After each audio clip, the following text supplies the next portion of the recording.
বিসমিল্লাহির রহমানির রহিম। আসসালামু আলাইকুম। ভার্চুয়াল এডিটর হাফেজ মাওলানা শাহজালাল গোলদার স্টুডিওর বাহির হতে অনুষ্ঠানটি এডিটিং এবং পরিচালনা করছেন। আমি www.dailynewsstar.com এর ইপিও দি ডেইলি নিউজ স্টার ইংরেজি সংবাদপত্রের সম্পাদক প্রকাশক ডেমোক্রেটিক বাংলাদেশ সংগঠনের প্রেসিডেন্ট এম শাহজাহান আলী গোলদার। আজ আমাদের এই যে বঙ্গবন্ধু ডিজিটাল স্টুডিও হতে নিউজ স্টার ভবনের ডেইলি ভিউজের নিয়মিত অনুষ্ঠান পরিচিতি। বিসমিল্লাহির রহমানির রহিম। আসসালামু আলাইকুম। আমাদের সকল অনুষ্ঠান এই যে জাতীয়ভাবে এখানটাই এই সিরিয়াল করা আমাদের সেই 2017 সাল থেকে আর কি।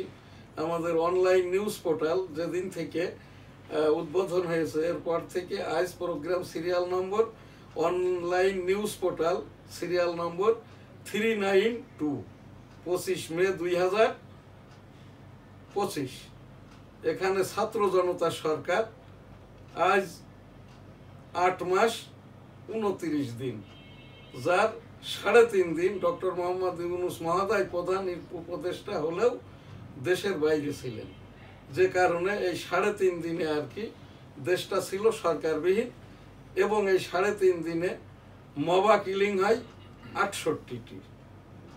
ছাত্র জনতা সরকার, যেটার আহ্বায়ক নাহিদ ইসলাম, আজ 2 মাস 6 দিন এনসিপির বয়সটা আর কি। আমাদের এই যে এনএসটিভির আজকের যেটা ভিডিও প্রোগ্রাম আর কি 1071 এবং ন্যাশনাল প্রোগ্রাম সিরিয়াল নম্বর 12,061 থেকে 12,090। আমাদের প্রতি মিনিটেই প্রতি অনুষ্ঠান, যেটা খবরের ক্ষেত্রে আর কি। আজ আমার এখানে অনুষ্ঠানটি নিয়মিত উপস্থাপক মুস্তাফিজুর রহমান গোলদার, আজকের অনুষ্ঠানের বিশেষ অনুষ্ঠানের অনুষ্ঠান পরিচালক। ক্যামেরার পিছনে ভার্চুয়াল এডিটর হাফেজ মাওলানা রিফাত আহমেদ ক্যামেরা পরিচালনা এবং এডিটিং করছেন। জি, ধন্যবাদ। বিসমিল্লাহির রহমানির রহিম। আসসালামু আলাইকুম। আজ আমরা এনএসটিভি স্টুডিও থেকে হাজির। আমাদের ডেইলি স্টার দি ডেইলি নিউজ স্টার সম্পাদক ও প্রকাশক জনাব শাহজাহান আলী গোলদার।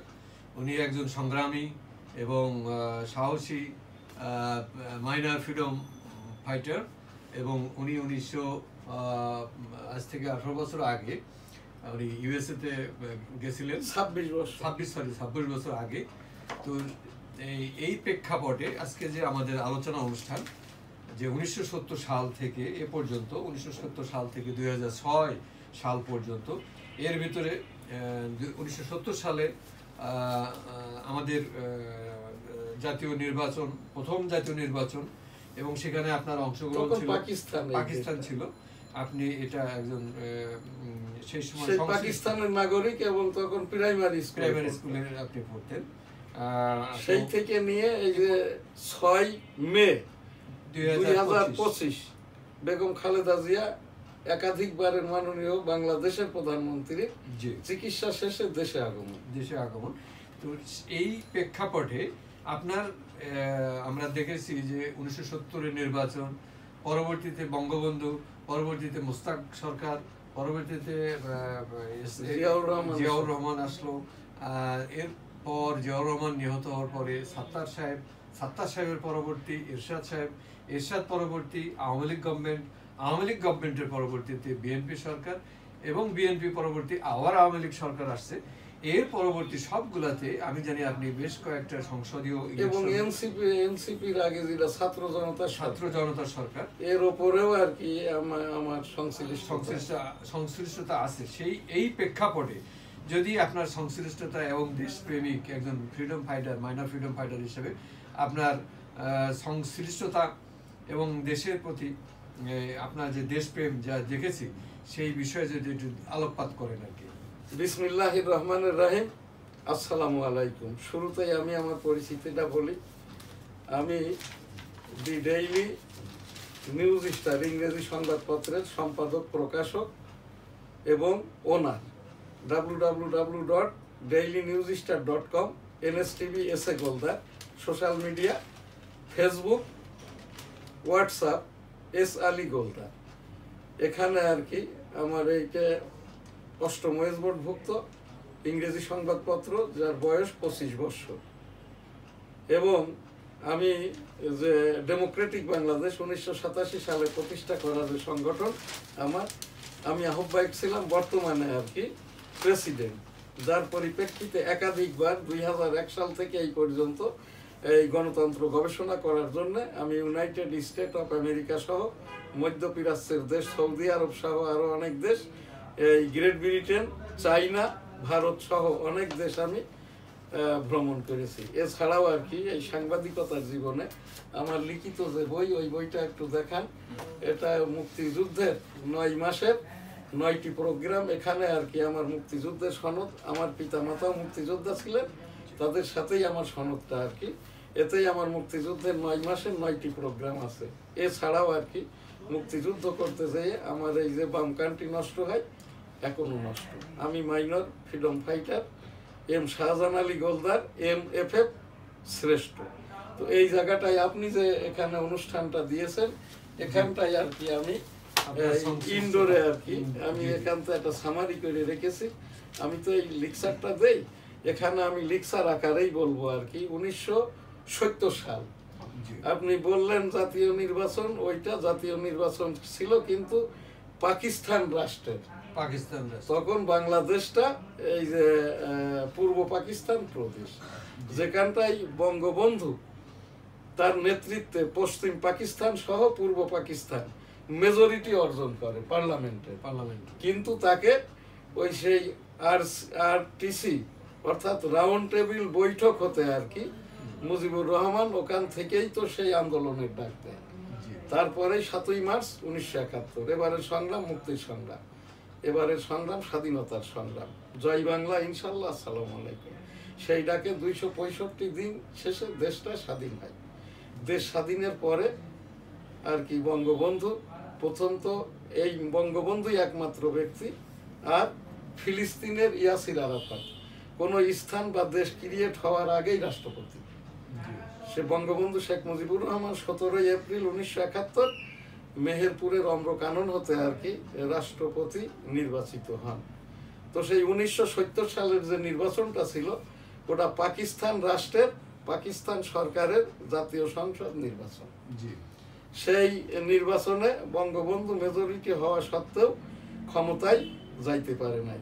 তখন তো আমরা পাকিস্তান আমলে ওই প্রাইমারি স্কুলে পড়তাম, সেই পাকিস্তানি পাক সারা জমিন আর কি, এইটাই ছিল পাকিস্তানের মানে জাতীয় সঙ্গীত।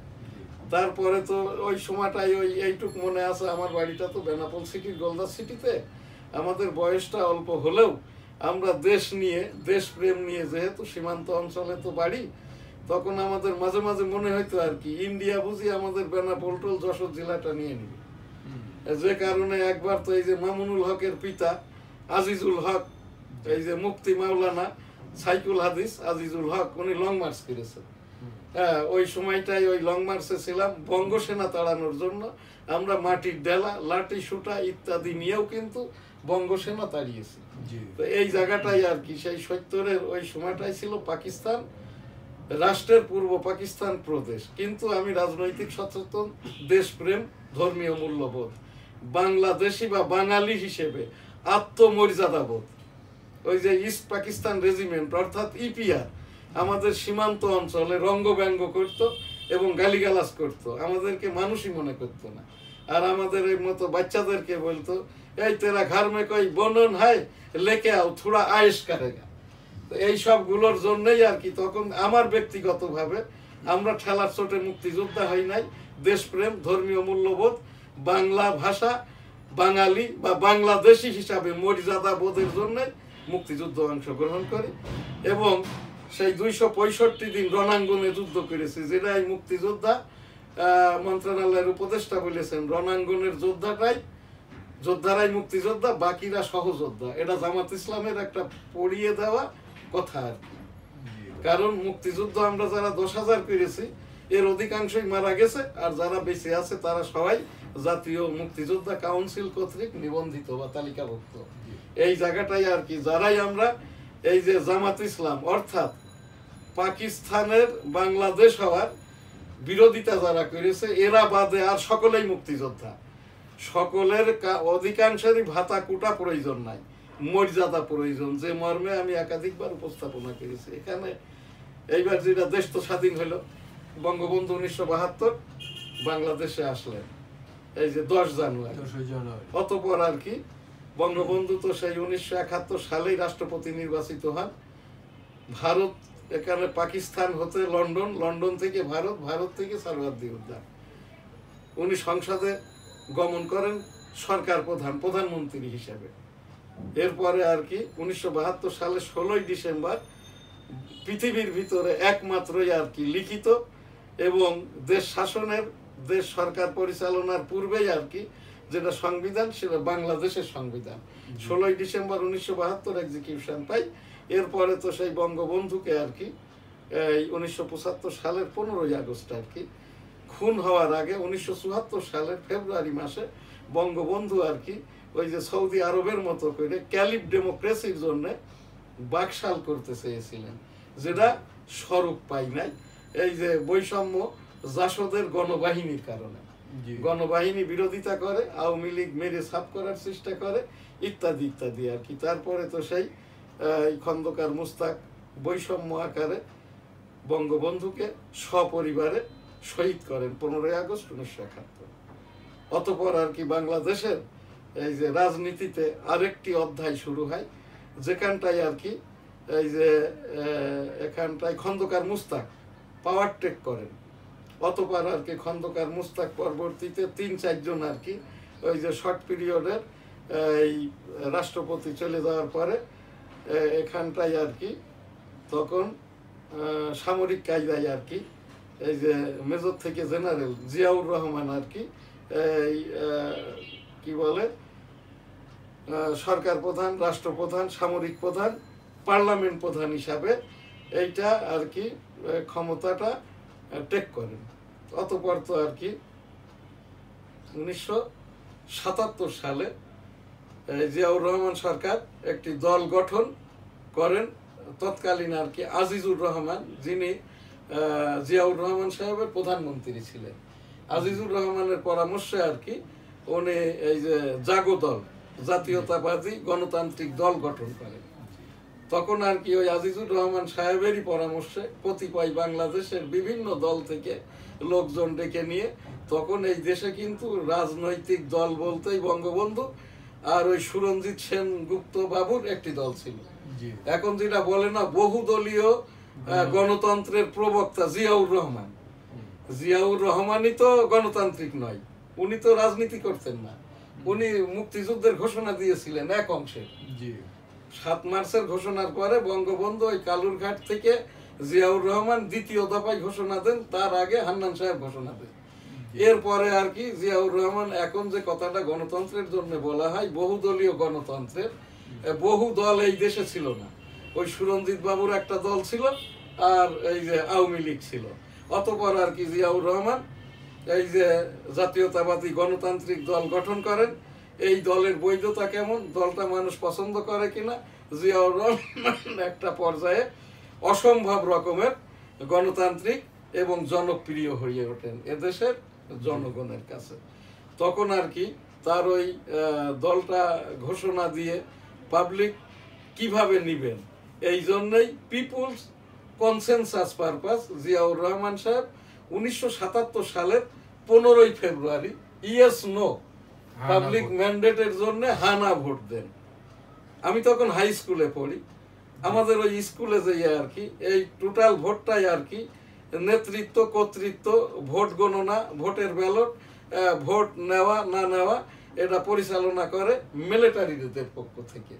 বেনাপোল হাই স্কুলে পড়ি, আমাদেরকে কয়েকদিন আগে ওই বলা হয় আর কি, আমরা যারা একটু উঁচু লম্বা, আমি ফুটবল টল খেলতাম, আমার হাইটটা তখনই ছিল 5 ফুট 3.5 ইঞ্চি। আমাদেরকে এইরকম দেখে দেখে যাদের হাইট 5 ফুটের ওপরে তাদেরকে টেক করা হয়, করে এদেরকে পুলিং এজেন্ট করা হয়। তখন আমার বেনাপোল হাই স্কুলের টিন শেডের ওই যে ক্লাস 7-এর হচ্ছে এটা বি সেকশনের রুমে আমাদের ওই যে পুলিং বুথে এই হ্যাঁ না 2 জন করে পুলিং এজেন্ট, আর আমাদের আতিয়া স্যার ছিলেন ওখানে আর কি ওই যে পুলিং অফিসার, অর্থাৎ ব্যালট দেওয়া ইত্যাদি আর কি। তখন বেলা 11টার দিকে আমাদের ওই বেনাপোল হাই স্কুলে কোনো ভোটাভুটি হয় নাই। তারপরে মিলিটারি একজন অফিসার আসে, আতিয়া স্যারকে জিজ্ঞেস করে who are you, what are you doing here. তখন আতিয়া স্যার তো আর কিছু বলতে না বলতেই আমাদের হাই স্কুলের মাঠে আমবাগানে ভরা ছিল, এই যে টিয়ার গ্যাস ইত্যাদি শুরু হয়। তখন আতিয়া স্যার বললেন তোরা পালা। ইতিপূর্বে আর কি একদিন আগে আমাদেরকে পলাশ হোটেলের একটি ওই যে বিরিয়ানির টোকেন দেওয়া হয় নগদ 50 টাকা। আমরা হাকন, হ্যাঁ আছে ওই যে হাকন নদী পার হইয়া আর কি, আমরা তো পার হইয়া আবার নামাজগা দিয়ে আমাদের বাড়িটা তো এখন যেটা বেনাপোল স্থল বন্দর এর উত্তর দিকে গোলদার সিটি, গোলদার বাড়ি জামে মসজিদ, হোটেল বেনাপোল আবাসিক, মাহবুবা হক এতিমখানা, বেনাপোল থানা রাস্তার দক্ষিণ দিকে, আমরা উত্তর দিকে বাড়িতে আসি।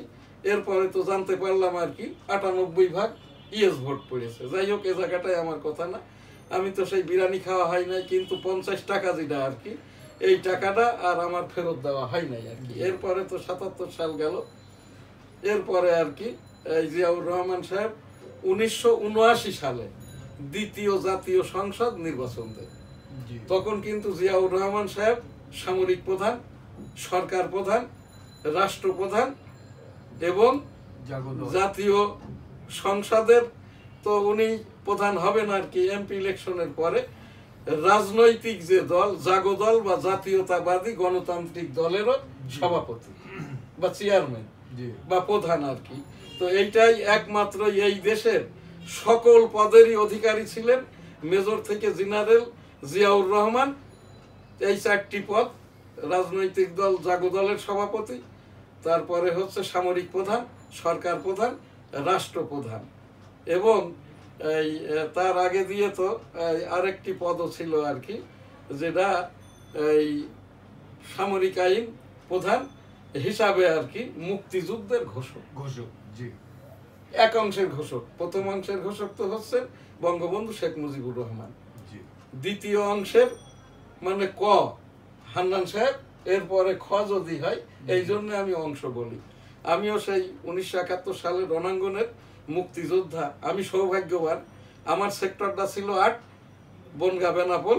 আমার সেক্টর কমান্ডার ছিল মেজর মঞ্জুর রহমান, যে মঞ্জুর রহমান পরে বৈষম্য হয়ে যায়, এই জিয়াউর রহমান খুনের মামলা হয়, মঞ্জুর রহমানও খুন হয়। সেই জিয়াউর রহমানের খুনের বিচারটাও হয়নি, মঞ্জু যে এখানটায় আসামি সে বিচারটাও কিন্তু অদ্যাবধি শেষ হয়নি। এই জায়গাটায় এটা গেল দ্বিতীয় জাতীয় সংসদ নির্বাচন। এখান থেকে আর কি জিয়াউর রহমানের দল জাগো দল অর্থাৎ আর কি নিরঙ্কুশ ভাবে এখানটায় আর কি ওই যে আপনার সংখ্যাগরিষ্ঠতা অর্জন করে সরকার গঠন করে। অতঃপর আর কি জিয়াউর রহমান এই যে 1979 সালের পরে তখন তাদের সম্মিলিতভাবে আর কি বাংলাদেশ জাতীয়তাবাদী দল এবং এখানটায় আর কি অঙ্গ সংগঠনগুলো প্রতিষ্ঠা করে। ছাত্র দল, স্বেচ্ছাসেবক দল, এগুলো অনেক পরে এসছে, এগুলোর বয়স এখনো 50 বছর হয়নি আর কি। তো এই জায়গাটা থেকে দ্বিতীয় জাতীয় সংসদ নির্বাচন গেল। এরপরে তো 1981 সালে জিয়াউর রহমান সাহেব চট্টগ্রামে কিল হন। এরপরে সাত্তার সাহেব এখানটায় ভারপ্রাপ্ত প্রেসিডেন্ট হন। এরপরে সাত্তার সাহেবের আমলেও একটি ভোট হয়েছিল, প্রেসিডেন্ট ভোট। সেই ভোটে আমাদের বেনাপোলের গোলাম মোর্শেদ চাচা আর কি গরুর গাড়ি নিয়ে এখানটায় উনি প্রেসিডেন্ট হিসাবে ভোট করেছিলেন। সেই ভোটে আর কি একটা গোলাগুলি হয় আমাদের বেনাপোল প্রাইমারি স্কুলে। আমাদের যিনি প্রয়াত সংসদ সদস্য আলী কদর মামা ওই জায়গাটাই আর কি গোলাগুলিটা করেন। তো এইটা ছিল। এরপরে তো সেই সাত্তার সাহেবও আর টিকতে পারে নাই, যেটা কথিত আছে, আমরা ওই সময়ই শুনেছি যে সাত্তার সাহেবের ঘাড়ের পিছন দিকে আর কি 2 দিকে 2 রিভলভার ঠেকিয়ে আর কি এরশাদ সাহেব ক্ষমতাটা টেক করেন। আমরা কিন্তু ওই সময়ই শুনেছি, ওই সময়ই শুনেছি। আর যেহেতু আমি 77-এর হানা ভোটের সাথে থেকেই জড়িত আর দেশপ্রেম আছে, ধর্মীয় মূল্যবোধ আছে। এরপরে তো সেই এরশাদ সরকার ক্ষমতাটা নিয়ে নেওয়ার পরে আর কি উনি সামরিক না বেসামরিক, এরশাদ সরকারও সরকার প্রধান, রাষ্ট্রপ্রধান, সামরিক প্রধান। আপনিও তো কয়েকবার সংসদীয় ইলেকশনে হ্যাঁ, এরপরে এই যে এরশাদ সাহেব আর কি একটি জাতীয় সংসদ নির্বাচন দিলেন, তৃতীয় জাতীয় সংসদ নির্বাচন 1986 সালে। এইটা আমি তখন আর কি ওই ভোটাভুটি দেখেছি, অবলোকন করেছি। 1988 সালে যখন আবার আর কি ওই যে চতুর্থ জাতীয় সংসদ নির্বাচনটা এরশাদ সাহেব দেন, তখন আমি আর কি স্বতন্ত্র হিসেবে নির্বাচনের চেষ্টা করি। আমার বয়সটা তখন 25 বছর হওয়ার থেকে 2 মাস পিছনে ছিল, যে কারণে আমাকে নমিনেশন দেওয়া হয় নাই। কিন্তু ওই যে এরশাদ সরকারের ভোটও দেখেছি, ওই সব ভোট কি হয়েছে না হয়েছে এরা যারা জানতো এর অধিকাংশই মারা গেছে, আর এখন যারা বেঁচে আছে এরা এগুলো নিয়ে ইন্টারেস্টেডই না। এরপরে আর কি সেই গণ আন্দোলনের মুখে এরশাদ সরকারের পতনের পরে আর কি 1991 সালে পঞ্চম জাতীয় সংসদ নির্বাচন এ দেশের ওই তখনই আর কি আমাদের এই যে তত্ত্বাবধায়ক সরকারের সরকার প্রধান বা রাষ্ট্রপ্রধান হিসেবে রাষ্ট্রপতি শাহাবুদ্দিন মহোদয় 90 দিন অর্থাৎ 3 মাসের ভিতরেই আমাদেরকে একটি ভোট দিয়ে দেন, যে ভোটের ফলশ্রুতিতে জাতীয়তাবাদী দল অর্থাৎ বিএনপি ক্ষমতাসীন হয়। এরপরে 1991-96 দেশ পরিচালনা করেন। 96 সালে এই যে পঞ্চম জাতীয় সংসদ ষষ্ঠ জাতীয় সংসদ নির্বাচনে আর কি এই 91-96 এখানটাই তো আর কি বাংলাদেশ এই জাতীয়তাবাদী দল আর কি নিরঙ্কুশভাবে সংসদটা পরিচালনা করতে যেয়ে তারা এই চতুর্থ বর্ষে যেয়ে ব্যাপক আওয়ামী লীগের আন্দোলনের মুখে পড়ে। ভোট, নির্বাচন, রাষ্ট্র পরিচালনার ব্যর্থতার দায় দিয়ে তৎকালীন শর্ট পিরিয়ড 1996 সালে 15 ফেব্রুয়ারি সংবিধানকে, ভোটাভুটিকে, রাষ্ট্রকে, ধর্মীয় মূল্যবোধকে স্টেবল রাখার জন্য বিএনপি সরকার একটি সংসদ নির্বাচন দেন। আমি ওই 1996 সালের 15 ফেব্রুয়ারি নির্বাচনে এখানটায় আমি স্বতন্ত্র হিসেবে টেবিল প্রতীক নিয়ে নির্বাচন করি। আমি 17,900 ভোট পেয়ে এখানটা থেকে নির্বাচিত হলেও 2 দিন পরে বিএনপি প্রার্থী ধানের শীষ মফিকুল হাসান তৃপ্তিকে নির্বাচিত ঘোষণা করেন 2 দিন পর। 14 দিনের সংসদও চলে। এরপরে সেই 1996 সালে পার্লামেন্টও 14 দিন স্থায়িত্ব। এরপরে আর কি সেই আন্দোলন শেষ হতেই আর কি 1996 সালের মে মাসে আবার আরেকটি এই যে সপ্তম জাতীয় সংসদ নির্বাচনটা হয়। 15 ফেব্রুয়ারিটা ছিল ষষ্ঠ। সেই 1996 সালের সপ্তম জাতীয় সংসদ নির্বাচনে আমাদের সংসদের যে সংসদ সদস্য এখানটা থেকেই এই নির্বাচিত হন তখন এই যে শেখ আপিলউদ্দিন। 91-তে নির্বাচিত হন এই তবিবুর রহমান সর্দার। তো এই সেই 1996-এর মে মাসের নির্বাচন, সপ্তম নির্বাচনে আমি অংশগ্রহণ করি নাই। এরপরে আর কি 2006 থেকে 2008 পর্যন্ত 111 সরকার মঈনুদ্দিন ফখরুদ্দিন কোট কৌশলে 90 দিনের কথা বলে দেশটা দখল করে নেয়। তারপরে 2 বছর চালায়। এরপরে আর কি ব্যর্থ নয়, আন্দোলনের মুখে তারাও ফেল করে। এরপরে 2008 সালের যেটা এই যে অষ্টম জাতীয় সংসদ নির্বাচন, এ জায়গাটাই আর কি আমি ওই স্বতন্ত্র হিসেবে মনোনয়ন দাখিল করি এবং সেই নির্বাচনটাও সুষ্ঠু সুন্দরভাবে হয়। অতঃপর আর কি 2014-এর নির্বাচন, এই নির্বাচনটাও হাফ ডান, এটা সুন্দর হয়, সর্বদলীয় হয়। বিএনপির একছত্রভাবে এটা ওয়াক আউট করার কারণে পরবর্তী পর্যায়ে অনুপস্থিত থাকার কারণে এই যে আওয়ামী লীগ সরকার ধীরে ধীরে ধীরে ধীরে স্বৈরাচার থেকে এই যে প্রধানমন্ত্রী স্বৈরাচারিণী হয়ে ওঠে। আর এর মন্ত্রী পরিষদ, এমপিরা, সচিবরা, আমলারা, এই যে মাওলানারা, এই যে আওয়ামীপন্থী মাওলানারা, এরাও সবাই স্বৈরাচারী হয়ে ওঠে। তারপরে আর কি আন্দোলনের মুখে এই সেই নির্বাচন 2018 নির্বাচনেও, যেটা 30 ডিসেম্বর 2018 নির্বাচন হয়, এখানটায়ও আওয়ামী লীগ এই জায়গাটাই নিরঙ্কুশভাবে জয়ী হয় তারা। তারপরে তো 2024-এর নির্বাচন, আমি এই 18-তেও স্বতন্ত্র পার্টিসিপেট করি, 24-এও করি। তারপরে তো সে 18 নির্বাচন শেষে 2024-এর 7 জানুয়ারি নির্বাচন, এখানেও স্বতন্ত্র হিসেবে আমি অংশগ্রহণ করি। এইটাই তো জানতে চেয়েছি। জি জি জি। এবং পরবর্তীতে এই 7 জানুয়ারি এবং 2024-এ যে ইলেকশনটা হলো, এর পরবর্তীতে আবার ছাত্র জনতা সরকার আসলো। এই বিষয়ে এইটা তার আগে দিয়ে আমার একটু ঘটনা আছে। আমি 2023 সালের এপ্রিল মাসে যে রাষ্ট্রপতি নির্বাচন হয়, মাননীয় বাংলাদেশের রাষ্ট্রপতি, আমি এই মাননীয় বাংলাদেশের রাষ্ট্রপতি পদের জন্য 2023 সালের ফেব্রুয়ারি মাসে আমি একমাত্র ব্যক্তি নিয়ম কানুন পরিপালন সাপেক্ষে আবেদন করি রাষ্ট্রপতি পদের পদপ্রার্থী হওয়ার জন্য। বৈষম্য নির্বাচন কমিশন আওয়ামী লীগের পারপাস সার্ভ করতে যেয়ে বর্তমান যিনি মাননীয় রাষ্ট্রপতি শাহাবুদ্দিন মহোদয়কে রাষ্ট্রপতি করেন। আমার থেকে 2টি অযোগ্যতা শাহাবুদ্দিন সাহেবের বেশি। এক হচ্ছে, উনি যখন চাকরি করতেন, চাকরি করাকালীন তার একটা বৈষম্যমূলক অনৈতিকতার অভিযোগ আছে। আর উনি মুক্তিযোদ্ধা নন। যখন কেউ মুক্তিযুদ্ধের সংগঠন বলেন তখন উনি এনজয় করেন। তো এই 2টা অযোগ্যতা ওনার বেশি। এখন আমার এখানটাই কোনো খায়েশ নাই। 13তম জাতীয় সংসদ নির্বাচনে আমার যে ডেমোক্রেটিক বাংলাদেশ, আমি এটা রাজনৈতিক দলে রূপ দেব। আমি শুধু প্রতীকটার নিবন্ধন করব, স্বতন্ত্র হিসাবেই আমি নির্বাচন করব ডেমোক্রেটিক বাংলাদেশের ব্যানারে। এবং 2000 আমি তো এখানটাই পাস করব না, নিশ্চিত ফেল।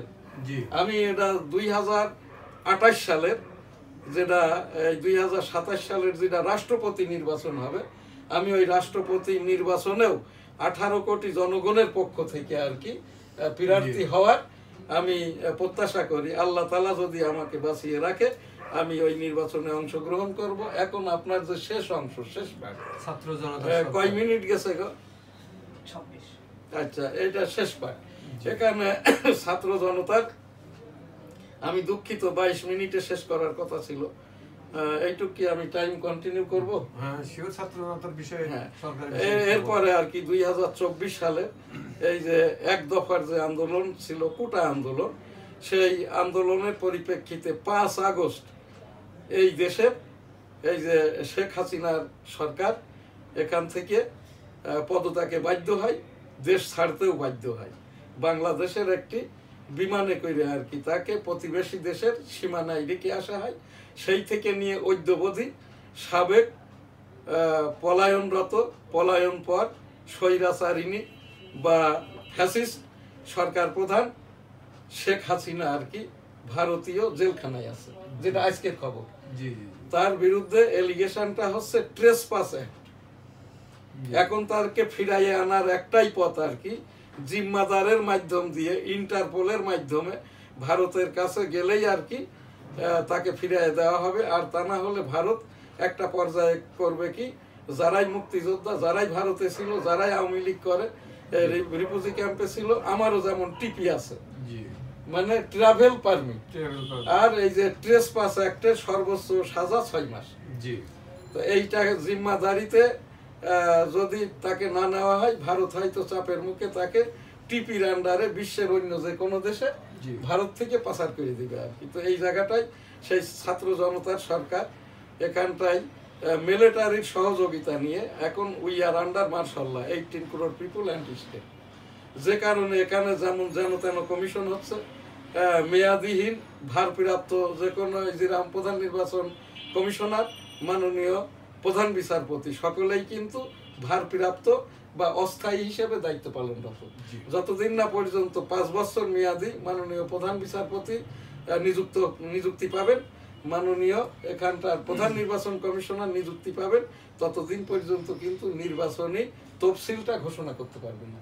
ইতিমধ্যে তো মাননীয় প্রধানমন্ত্রী নির্বাচনী ডেট শিডিউল ঘোষণা করেছেন আর কি। তো এখান থেকে আমার এই যে উপস্থাপনা, আমি এই সেই ছাত্র জনতা সরকারের সরকার প্রধান ডক্টর মোহাম্মদ ইউনূস মহোদয় 3.5 দিন ছিলেন না, তখন এই দেশে মুভ বা মবা কিলিং হয়েছে 68টি।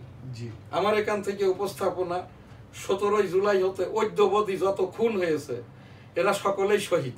রাব্বুল আলামিন এদের সকলকে জান্নাত দান করুন, আমিন।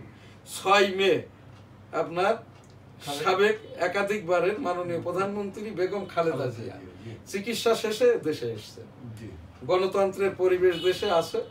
এখানে আমার একটি উপস্থাপনা বিএনপিকে নিয়ে, যেটা সিগনিফিকেন্টলি প্রতিদিন সংবাদপত্র, সোশ্যাল মিডিয়া, নিউজ মিডিয়া তো আর এখানে মুখ বন্ধ করা যায় না, কারণ এখানে কোনো সাংবাদিক নাই। যারা এখানে বসছে টকশোতে সাংবাদিক হিসাবে হিউজ টাকা পাচ্ছে। এখানে মতিউর রহমান চৌধুরী চ্যানেল আয়ের সংবাদ পাঠের অনুষ্ঠান করেন, সংবাদপত্র পড়তেছে। ঢাকা বিশ্ববিদ্যালয়ের এই যে অবৈধভাবে পদ দখল করা সিদ্দিকুর রহমান, উনি বলছেন ঢাকা বিশ্ববিদ্যালয়ের ডিনের ইকুইভ্যালেন্ট কি আমি জানি না আর কি। হ্যাঁ, এখানে আমাদের আরেকটা মজার ব্যাপার হইল কি, এখন ওনাকে ডিন বুঝবো না উনি এই যে মুদি দোকানের ম্যানেজার বুঝবো আর কি।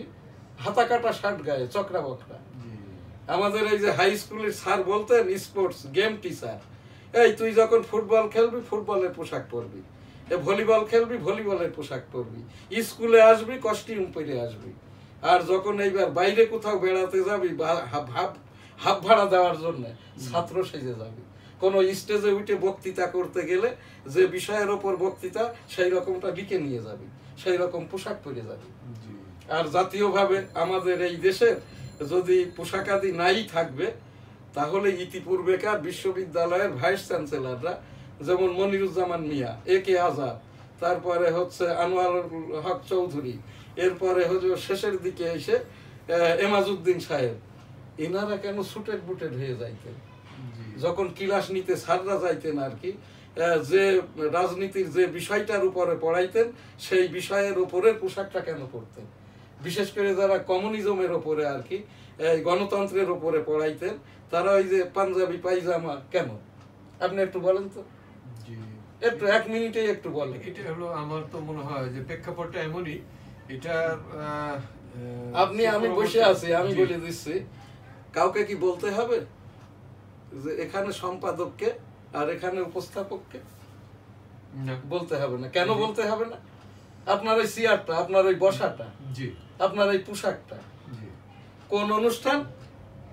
এটা হচ্ছে এই দেশটা আনায়নের সাথে সংশ্লিষ্ট ব্যক্তিদের অনুষ্ঠান, পাকিস্তান এবং বাংলাদেশের অনুষ্ঠান।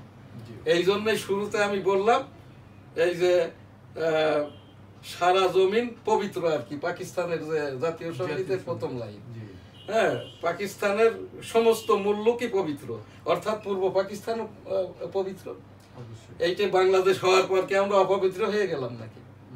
এই জন্যই স্থান কাল পাত্র ভেদে আর কি, যেমন নামাজের দিনক্ষণ নির্ধারিত হয়, রোজা রাখতে হয়, ঈদ পড়তে হয়, ওই রকমটা ভাবে এই দেশের এইগুলো যতদিন না পোশাকি কস্টিউমে এবং অ্যাক্রিডিটেশন যার নাই, তারা যতদিন এই রকমটা করতে থাকবে, এই দুর্বল থেকে দুর্বলতর হবে। এখান থেকে আমার এখন যেটা এনসিপি যে রাজনৈতিক দলটি গঠিত হয়েছে, আমার শেষ যে উপস্থাপনা, বাংলাদেশটা হওয়ার পূর্বেই এ দেশের রাষ্ট্রপ্রধান ছিলেন রাষ্ট্রপতি শাসিত সরকার। বাংলাদেশ হওয়ার পরেও এইটা আবার বঙ্গবন্ধু রাষ্ট্রপতি শাসিত সরকারে যান, খন্দকার মুস্তাকও রাষ্ট্রপতি শাসিত সরকারের রাষ্ট্রপতি, এই তারপরে হচ্ছে জিয়াউর রহমানও রাষ্ট্রপতি শাসিত সরকার, এরশাদও রাষ্ট্রপতি শাসিত সরকার। আমি চাচ্ছি কি আর কি, এই যে শাহাবুদ্দিন সাহেবও তত্ত্বাবধায়ক সরকারের রাষ্ট্রপতি ছিলেন, আমিও এখানটাই চাচ্ছি আর কি, আমাদের সামনের যে রাষ্ট্র ব্যবস্থাটা, সরকার ব্যবস্থাটা রাষ্ট্রপতি শাসিত সরকার ব্যবস্থা হোক আমাদের দেশে। অর্থাৎ ডক্টর মোহাম্মদ ইউনূস মহোদয় রাষ্ট্রপতি, নাহিদ ইসলামকে ইউনূস মহোদয় প্রধানমন্ত্রী করবেন। এইবার যদি এই দেশের জনগণ মনে করে, এনসিপি মনে করে ইউনূস সাহেব উপযুক্ত নয়, উপযুক্ত ব্যক্তি খোঁজার দরকার নাই। যেহেতু আমি এর আগে একবার অংশগ্রহণ করেছি রাষ্ট্রপতি পদের জন্য, আমাকে যাচাই বাছাই করে যোগ্যতা অভিজ্ঞতা যদি এদেশের 18 কোটি জনগণ মনে করে, এনসিপি মনে করে, অন্যরা মনে করে আমি এখানটাই রাষ্ট্রপতি পদের প্রার্থী হওয়ার জন্য আমি এই জায়গাটাই নিজেকে নিজের জন্য 18 কোটি জনগণের জন্য ধর্মীয় মূল্যবোধের জন্য আমি এনসিপির কাছে এটা প্রত্যাশাটা রাখছি আর কি। এই জায়গায় এখানে আমার এই যে নির্বাচনের এবং তফসিল ঘোষণা ভোটের যতদিন না পর্যন্ত 5 বছর মেয়াদি প্রধান নির্বাচন কমিশনার নিযুক্তি পাবেন, তফসিল ঘোষণা দিতে পারবে। আর যা কিছু হচ্ছে কমিশনটন মাননীয় প্রধান বিচারপতি বলে দিয়েছেন পরবর্তী সরকার হতে বৈধতা নিতে হবে। তার মানেই হচ্ছে এনসিপি যদি তাদের এই যে ইউনূস সাহেবকে রাষ্ট্রপতি ঘোষণা করে পাবলিক কনসেনসাসের মাধ্যম দিয়ে রাষ্ট্রটাকে যদি নাহিদ ইসলাম গিরিপ না করেন, এই এনসিপি দুর্বল থেকে দুর্বলতর হবে। আমি এখান থেকে ঘোষণা দিচ্ছি, যেহেতু এনসিপির পক্ষ থেকে নাহিদ ইসলাম সাধারণ মানের আওয়ামী লীগকে মার্সি করেছেন। আওয়ামী লীগের যে 4.5 কোটি ভোট আছে, আমি অন্তত আমার ভোটটা আমি এনসিপিকেই দিব, এবং এই দেশের 18 কোটি জনগণের পক্ষে আমি এখানটায়, যেহেতু এরা আমাদেরকে ভালো করে দিয়েছে, ধর্মীয় মূল্যবোধ, দেশ, রাষ্ট্র ইত্যাদি ওপরে আর কি, এদেরকেই যাতে আমরা ক্ষমতাসীন দেখতে পারি, সেই জায়গাটাই এই আমার আজকের এই যে উপস্থাপনা। এবং এখানটাই আর কি ডক্টর মোহাম্মদ ইউনূস মহোদয়কে ধন্যবাদ জানাচ্ছি। এই জায়গাটায় নির্বাচনী ডেট শিডিউল দিয়েছেন, মবা কিলিং বন্ধ হয়েছে, এবং ওই সেই রোহিঙ্গাদেরও 1,80,000 যেটা ফেরত যাওয়ার কথা, আমি ডক্টর মোহাম্মদ ইউনূস মহোদয় বরাবর উপস্থাপনা আপনার ওই 1,80,000 রোহিঙ্গা মায়ানমার বা আরাকানে ফেরত যাওয়ার উপরেই থাকেন। স্বরাষ্ট্র উপদেষ্টা এখন যিনি নিরাপত্তা উপদেষ্টা হয়েছেন, এই পদটি বৈধ, এই পদে আগেও ছিল না। এই ব্যক্তিটা এলোমেলো কথা বলছে যারা রাখাইন রাজ্য পাহারা দিচ্ছে, রাখাইন বলে ওই যে কোনো রাজ্য নাই, ওটা আরাকান, যেহেতু ওটা একটা স্থান, যুদ্ধ হচ্ছে, ওইটা কিন্তু এই যুদ্ধ যখন শেষ হয়ে যাবে, যেমন পাকিস্তানটা বাংলাদেশ হয়েছে, যতদিন বাংলাদেশ না হয়েছে আমরা কি বলতে পেরেছি বাংলাদেশ? তো যতদিন ওই জায়গাটা আর কি আরাকানটা যতদিন না পর্যন্ত এখান থেকে স্বাধীন হচ্ছে, ততদিন এইটা আমরা অন্তত আমার দেশের পররাষ্ট্র উপদেষ্টা ওইটাকে মানে রাখাইন বলা যাবে না, আরাকানও বলা যাবে না। যত আলোচনা করতে হবে মায়ানমারের সরকার প্রধান, রাষ্ট্রপ্রধানের সাথে, আর এইটাই যদি আর কিছুই দরকার নাই। ইউনূস মহোদয় শুধু বলবেন আমাদের এই 1,80,000 ফেরত নাও, পরবর্তী দ্বিতীয় দফা কবে নিবা, মানবিক করিডোর পর, এসব আমাদের গণতন্ত্রে, রাষ্ট্র বিজ্ঞানে কোথাও করি নাই। আর যেখানটাই এইরকম করতে গেছে, যেমন এই যে আজকে ফিলিস্তিন, ইয়াসির আরাফাত যদি গাজা উপত্যকার ওই যে করিডোর না দিত আর কি, মানবিক মর্যাদা খাদ্যদ্রব্য জাতিসংঘের পাঠানোর জন্য, ইসরায়েল কিন্তু এইটা করতে পারতো না। তো এই জায়গায় আমার উপস্থাপনা সেই ফিলিস্তিনিদের প্রতি, আমাদের এখানকার এই মায়ানমারের রোহিঙ্গাদের প্রতি, বিশ্বের সকল এই রাজনৈতিক অন্যান্য শহীদদের প্রতি আস্তাগফিরুল্লাহ রাব্বি মিন কুল্লি যামবি ওয়া তুবু ইলাইহি ওয়া লা হাওলা ওয়া লা কুওয়াতা ইল্লা বিল্লাহিল আলিয়্যিল আযীম। রব্বুল আলামিন বিশ্বের সকল মানুষকে, আমরা যারা এখান থেকে এই যে অনুষ্ঠান করি, আমাদের সকলের পিতা মাতা আত্মীয় স্বজন ইত্যাদি যারা মৃত্যুবরণ করেছে, সকলকেই জান্নাত দান করুন, আমিন। আমার পক্ষ থেকে আমার লেকচার এখানেই শেষ করছি। আলহামদুলিল্লাহ। ধন্যবাদ।